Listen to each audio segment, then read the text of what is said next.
Bab 14.1, Upacara Kelanjutan Garis Darah 4. Diunggah oleh Baca Suara. Jangan lupa like dan subscribe, agar kami makin semangat upload lebih banyak. Untuk ada troll dari semua hal. Bukankah mereka terlalu menjadi lawan bagi anak-anak di usia remaja? Eugene memiliki pemikiran ini sejak dia bertemu mereka di labirin. Namun, setelah dipikir-pikir, ini bahkan bukan troll sungguhan, hanya ilusi yang diciptakan oleh sihir. Bukannya anak-anak juga benar-benar bisa terluka. Meskipun mereka mungkin merasakan sakit, itu juga hanya ilusi yang disebabkan oleh sihir. Jika anak-anak mampu mengatasi ketakutan mereka, troll bukanlah lawan yang mustahil bagi mereka. Jika mereka bisa menahan rasa sakit, menggali tumit mereka, dan mendapatkan pukulan pertama yang bagus, maka mereka bahkan bisa mengalahkan troll ilusi ini. Meskipun mereka terlihat seperti yang asli. Eugene merasa kagum ketika dia melihat troll itu dari atas ke bawah. Meskipun dia tahu itu ilusi, dia masih merasa menghadapi troll sungguhan. Tidak hanya gerakannya yang nyata, tetapi juga memiliki bau badan menjijikkan yang merupakan ciri khas troll. Tapi sepertinya Lovelian dan Gillette masih punya hati nurani. Mempertimbangkan ukurannya, itu sepertinya bukan troll dewasa. Sebaliknya, tampaknya pada usia di mana troll masih akan bergantung pada orang tua mereka, kurang dalam keterampilan untuk berburu dan berkelahi. Mereka bahkan tidak memegang tongkat yang biasanya dibawa oleh para troll. Semua ini dikatakan, mereka masih jauh lebih tinggi daripada Eugene yang berusia 13 tahun.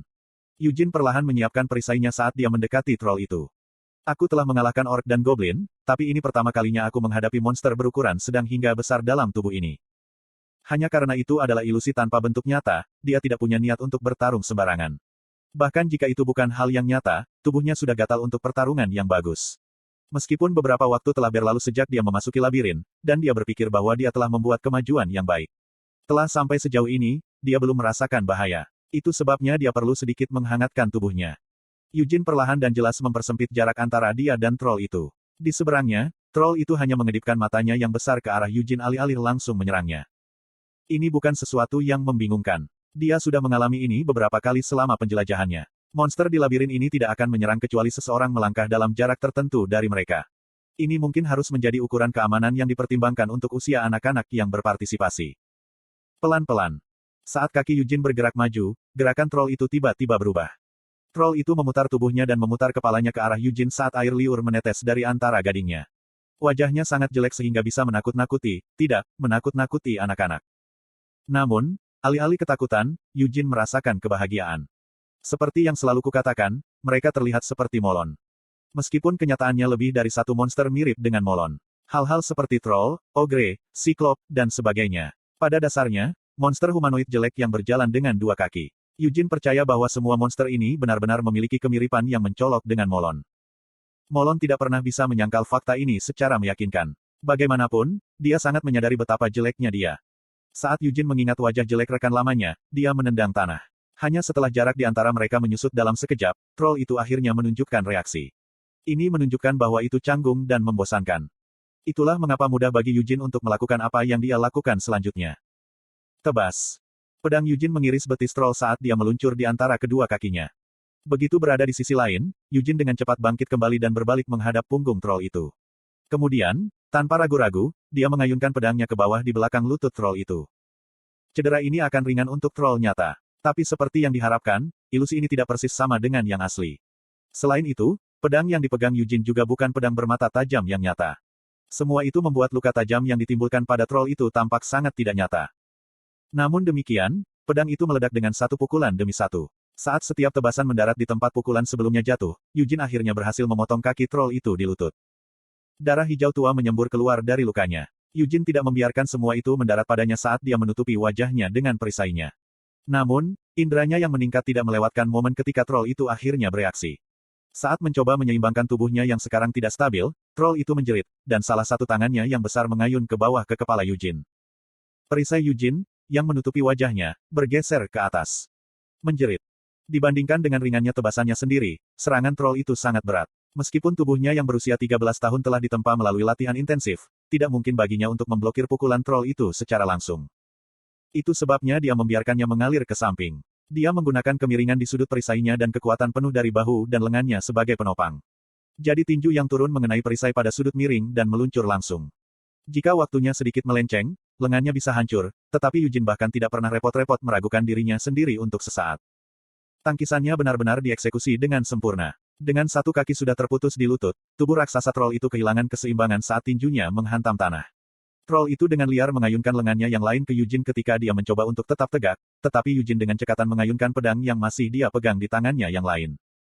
Cop-cop.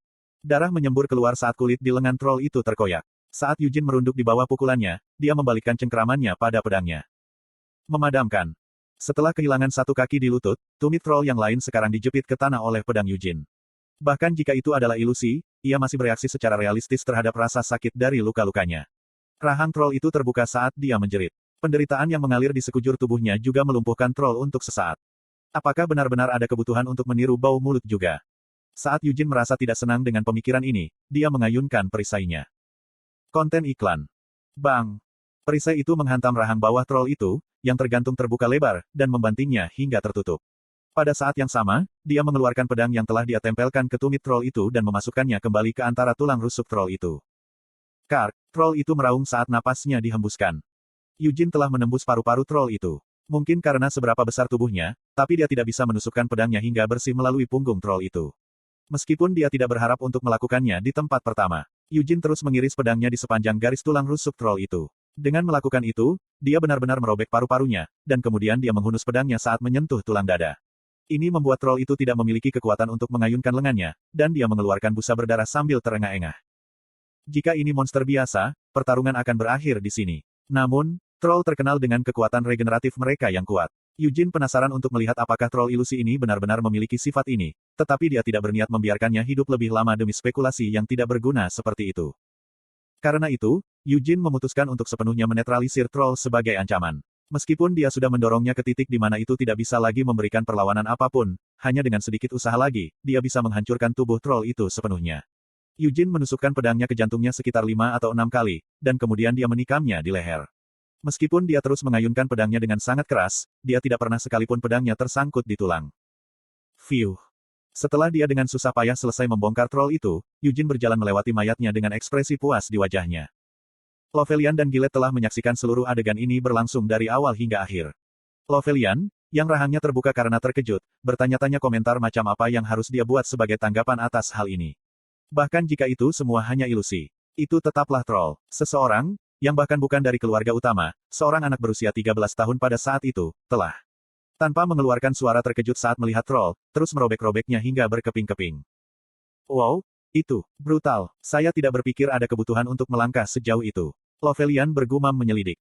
Dia mencoba merasakan reaksi Gillette terhadap kejutan ini. Gillette telah melihat layar dengan mata terkejut yang sama dan langsung tertawa terbahak-bahak dengan menggelengkan kepalanya sebagai tanggapan atas kata-kata Lovelian. Ilusi Anda dibuat dengan sangat baik sehingga mereka perlu diperlakukan seolah-olah itu adalah pertempuran nyata, bukan begitu? Gillette membela Yujin. Itu mungkin masalahnya, tapi Lovelian ragu-ragu. Ini menakjubkan, sangat menakjubkan. Dia seharusnya tidak menghadapi troll sebelumnya, tapi bukannya menegang karena ketakutan, dia dengan bersih dan percaya diri menetralisir troll sebagai ancaman. Gillette tidak dapat menemukan kekurangan dalam ilmu pedang Yujin. Jika dia harus menunjukkan sesuatu, itu adalah bahwa penampilan Yujin lebih dekat dengan menyembelih dan menyembelih hewan daripada dengan ilmu pedang murni. Namun, apa hubungannya dengan sesuatu? Tidak peduli bagaimana itu dilakukan, Yujin secara mengesankan telah membunuh troll itu hanya dengan pedangnya. Dia juga tidak mengalami kesulitan dalam menjelajahi labirin. Lovelian mencurahkan kekagumannya saat dia melihat Yujin. Kecuali untuk pertama kalinya, dia tidak pernah sekalipun terjebak dalam jebakan. Jika Anda hanya melihat tindakannya, sepertinya dia akrab dengan labirin, kata Gillette. Di mana kampung halaman anak itu? Itu di Provinsi Gidol. Seharusnya tidak ada reruntuhan di sana. Betapa luar biasa. Kebanyakan labirin awalnya dibuat sebagai sarang oleh penyihir. Kemudian terkadang, setelah penyihir yang menciptakan labirin meninggal atau pergi, labirin ini ditemukan oleh para petualang. Jika mereka beruntung, para petualang ini bahkan mungkin menemukan harta karun di labirin. Setelah segala sesuatu yang belum dipaku diambil sebagai jarahan, labirin yang sekarang tidak memiliki harta akan diubah menjadi tujuan wisata yang potensial. Yah, sepertinya dia tidak perlu terlalu sering menggali labirin. Dia mungkin telah belajar bagaimana melakukannya dari buku. Gillette memberikan penjelasan alternatif. Biasanya, seorang anak berusia 13 tahun tidak akan menghabiskan waktu membaca buku tentang labirin, bantah Lovelian. Tapi kamu tidak bisa menganggap anak laki-laki itu anak normal, kan? Juga, jika dia tidak mengandalkan pengetahuan atau pengalaman, itu berarti dia hanya bisa bergantung pada indranya. Meskipun ini adalah labirin yang dibuat dengan mempertimbangkan anak-anak. Untuk menavigasinya dengan indranya, saya seharusnya tidak membuatnya begitu mudah, sehingga dia hanya bisa mengandalkan indranya untuk melewati. Lovelian merenung dengan ragu. Tidak peduli seberapa kecilnya dia, selama dia dilahirkan dengan bakat yang mengesankan, bukankah masuk akal baginya untuk menunjukkan penampilan seperti itu? Gillette bertanya dengan meyakinkan.